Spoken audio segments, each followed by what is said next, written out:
முதல்ல இங்கே வருகை தந்திருக்கின்ற அமைச்சர் பெருமக்களுக்கும் அரசு அதிகாரிகளுக்கும் ஆசிரியர் பெருமக்களுக்கும் முக்கியமாக மாணவர்களுக்கும் என்னுடைய வணக்கங்கள். சின்ஸ் அவங்க டிடி மேம் சொன்ன மாதிரி இங்கே எல்லா செகண்டும் ரொம்ப முக்கியங்கிறதுனால நான் சொல்ல வந்த விஷயத்த ரொம்ப சுருக்கமாக சொல்லிடுறேன். ரெண்டு முக்கியமான செய்தி தான். என்னன்னா, தனக்கு இருக்கிற பொட்டென்ஷியல் அதை சரியா யூட்டிலைஸ் பண்ண முடியாம வசதி வாய்ப்புகள் அமையாம, பொட்டென்ஷியலுக்கான வசதி வாய்ப்புகள் கிடைக்காத ஒரு மனுஷனை, அவனுக்கு இருக்கிற சோகத்தை விட பெரும் சோகம் இந்த உலகத்துல எதுவுமே இல்லை.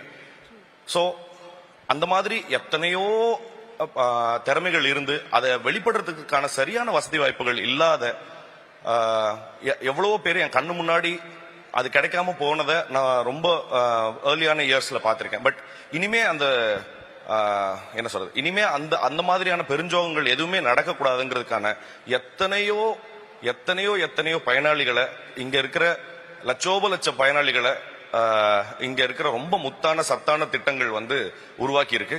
அதுல நிச்சயமா தமிழ்நாடு அரசுக்கு ரொம்ப பெரிய நன்றிகளும், அதே போல முக்கியமா தமிழ்நாடு பள்ளிக்கல்வித்துறைக்கு நான் ஏகப்பட்ட ஸ்கீம்ஸை நான் சுத்தி நிறைய இடங்கள்ல பார்த்துட்டே இருந்தேன். அவங்க ரூரல் கிட்ஸுக்காக ஒரு ட்ரைபல் கிட்ஸுக்காக, ஏகப்பட்ட அண்டர் பிரிவிலேஜ் கிட்ஸுக்காக அவங்க எடுத்துட்டு வந்த திட்டங்கள் ரொம்ப பிரமாதமா இருந்தது. நான் அதுல ஒர்க் பண்ண என்னோட ஃப்ரெண்ட்ஸ், வாலண்டியர்ஸா ஒர்க் பண்ண என் ஃப்ரெண்ட்ஸ் மூலமா நான் கேட்டு தெரிஞ்சுக்கிட்டேன். அது ரொம்ப ரொம்ப ரொம்ப வேல்யூபிளா இருந்தது.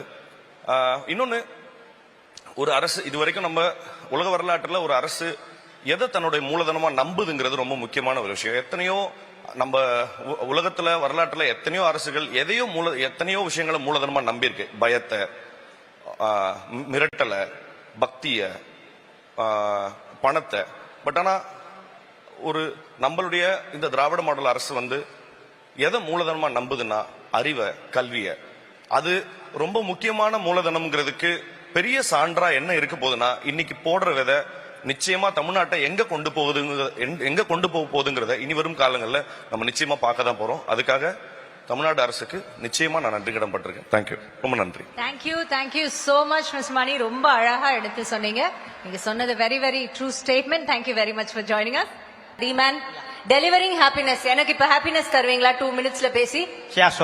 Thank you dear. Myself Suresh Kumar. டிமேனை பத்தி சொல்றதுக்கு முன்னாடி என்னை பத்தி ஒரு குட்டி ஸ்டோரி சொல்லிடுறேன். ஆக்சுவலா நான் சிவகங்கையிலேருந்து வரேன். ஸோ ஒரு formal lower middle class family. அப்பா அரிசி கடையில் மூடை தூக்கும் கூலி தொழிலாளி. அம்மா இட்லி தோசை மாவு அரைச்சு கடைகளில் சேல் பண்ணிட்டு இருந்தோம். ஸோ ஸ்கூல் படிக்கும்போது எனக்கு ஒரு ஆசை, அந்த பிஸ்னஸை பெருசாக எடுத்துகிட்டு போகணும், கவர் பிரிண்ட் பண்ணி ஒரு பிராண்டாக பில்ட் பண்ணி எடுத்துகிட்டு போகணுன்னு போய் அம்மாட்ட போய் சொன்னேன். படிக்கிற வேலையை ஒழுங்காக பாரு, படித்து முடிச்சு ஒரு நல்ல வேலையில் போய் செட்டில் ஆகிற மாதிரி பாருன்னு சொல்லிட்டு அந்த இதை அங்கேயே பிரேக் பண்ணிட்டாங்க. ஸோ ஸ்கூல் கம்ப்ளீட் பண்ணேன், எஜுகேஷன் லோன் எடுத்து காலேஜ் இன்ஜினியரிங் முடிச்சிட்டேன். பட் பிஸ்னஸ் பண்ணணுன்ற ஆசை என்னை விடலை. ஸோ ஏதாவது தெரியணும்லன்னு சொல்லிட்டு ஒரு எக்ஸ்பீரியன்ஸ் கெயின் பண்ணுறக்காண்டி சென்னையில் ஒரு 2 years பேச்சுலர் லைஃபை ஒரு எம்ப்ளாய்மெண்ட்ல எக்ஸ்பீரியன்ஸ் கெயின் பண்ணிட்டு பேக் டு சிவகங்கை ஜாபை குவிட் பண்ணிட்டு, ஸோ ஸ்டார்ட் அப் பண்ணணும், என்ன பண்ணணும் அப்படின்றது ஐடியா இல்லை. ஸோ அம்மா குவிட் பண்ண அந்த மாவையே ஸ்டார்ட் பண்ணுவோன்னு சொல்லிட்டு திருப்பூருக்கு கவர் பிரிண்ட் பண்றதுக்காண்டி இருக்கிற காசை ரெடி பண்ணிட்டு போயிட்டாங்க. திருப்பூர் போனப்ப அந்த காசை வச்சு கவர் பிரிண்ட் பண்ண முடியல. ஸோ ஒரு 10 days அங்கே பக்கத்துல ஏதாவது ஒரு இடத்துல வேலை பார்க்கலாம்னு சொல்லிட்டு ஒரு ஹோட்டல்ல ஜாயின் பண்ணேன். ஸோ அந்த ஹோட்டல்ல டேபிள் கிளீனரா ஜாயின் பண்ணும்போது அங்கே ஸ்விக்கி, ஜொமேட்டோ இதுக்கெல்லாம் ஆர்டர் ரிசீவ் பண்ணி பேக் பண்ணி பண்ணிட்டு இருந்தாங்க. ஸோ ஏன் நம்ம ஊர்ல இது மாதிரிலாம் ஒரு சர்வீஸ் இல்லையே, நம்ம ஊர்ல இருந்தா நல்லா இருக்குமே அப்படின்னு தோணுச்சு. ஸோ சேர்த்த காசை வச்சு கவரை பிரிண்ட் பண்ணிட்டு ஊர்ல மாவு பிராண்டை ஸ்டார்ட் பண்ணேன். பட் ஒரு ஸ்டேஜுக்கு மேல இன்வெஸ்ட்மெண்ட் இல்லாம என்னால அடுத்த ஸ்டேஜ் எடுத்துட்டு போக முடியல. ஸோ அப்பதான் பாத்தீங்கன்னா கரெக்டா கோவிட் வந்துச்சு. சரி, ஃப்ரெண்ட்ஸ் எல்லாம் சேர்ந்து ஒரு ஹெல்பிங் டெண்டன்சியோட மக்களுக்கு ஃபுட்டு, மெடிசின்ஸ், வெஜிடபிள்ஸ் எல்லாம் வயசானவங்களுக்கு டெலிவரி பண்ணுவோம்னு சொல்லிட்டு we started made in Sivaganga. So கன்சிஸ்டண்டா ஒரு 1 month அப்புறம் பாத்தீங்கன்னா ஆர்டர்ஸ் ரிசீவ் ஆச்சு. ஒய் நாட் ஸ்விக்கி, ஜொமேட்டோ மாதிரி பெரிய பிராண்ட் மட்டும்தான் இந்த இதுல லைவா இருக்கணும், நம்ம ஏன் பண்ண முடியாது அப்படின்ற ஒரு கேள்வி. ஸோ நாங்க அந்த இடத்துல டிமேனை ஸ்டார்ட் பண்ணோம்.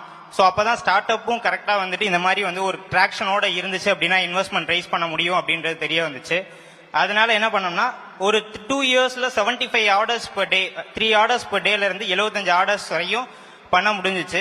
அதை வச்சுட்டு ஒரு இன்வெஸ்ட்மெண்ட் ரைஸ் பண்றதுக்காண்டி பிச் பண்ண போனோம். ஸ்விக்கி ஜொமேட்டோவோட எப்படி நீங்க கம்பீட் பண்ணுவீங்கன்னு சொன்னாங்க.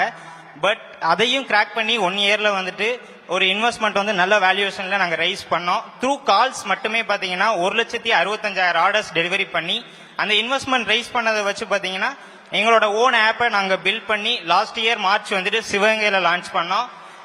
Up to till now 15,000 downloads 3 சிட்டிஸ்ல இப்போ வரைக்கும் நாங்க லைவ்ல இருக்கோம். 2 லட்சம் ஆர்டர்ஸ் மேல டெலிவரி Wow, பண்ணிருக்கோம். wow. Let's give a big round of applause for him.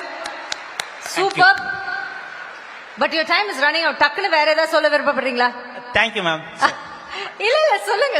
What do you want to say? சொல்லுங்க. I'll give you 1 more minute. Okay, ஆக்சுவலா வந்துட்டு எங்களோட பிளான்ஸ் வந்துட்டு தமிழ்நாட்டில் உள்ள Tier 2 Tier 3 சிட்டிக்கான ஒரு டெலிவரி பிராண்டா சிவகங்கையில இருந்து பண்ணணும் அப்படின்றது தான். ஸோ அதுல வந்துட்டு இப்போ 3 சிட்டிஸ் நாங்கள் லைவ்ல இருக்கோம். இந்த வருஷம் வந்துட்டு 10 more சிட்டிஸ் அடிஷனலா ஆட் பண்ணி ஆல் ஓவர் தமிழ்நாடுல Tier 2ல பண்ணணும் அப்படின்றோம். ஸோ ஸ்டூடெண்ட்ஸ் இங்க அதிகமா இருக்கிறதுனால அவங்களுக்கு ஒன்று சொல்லணும்னு நினைக்கிறேன். என்னன்னா நம்மள்ட்ட என்ன இருக்கு, இன்வெஸ்ட்மெண்ட் இருக்கா, அது இருக்கா, இது இருக்கான்னு எல்லாத்தையும் யோசிக்கிறத தாண்டி நம்மள்ட்ட என்ன இருக்குன்றதை யோசிங்க. அது வந்துட்டு கண்டிப்பா நமக்கு தேவையானதை அடுத்தடுத்து வந்து கொண்டு வரும். தேங்க்யூ. தேங்க்யூ சுரேஷ், ரொம்ப அழகா சொன்னீங்க.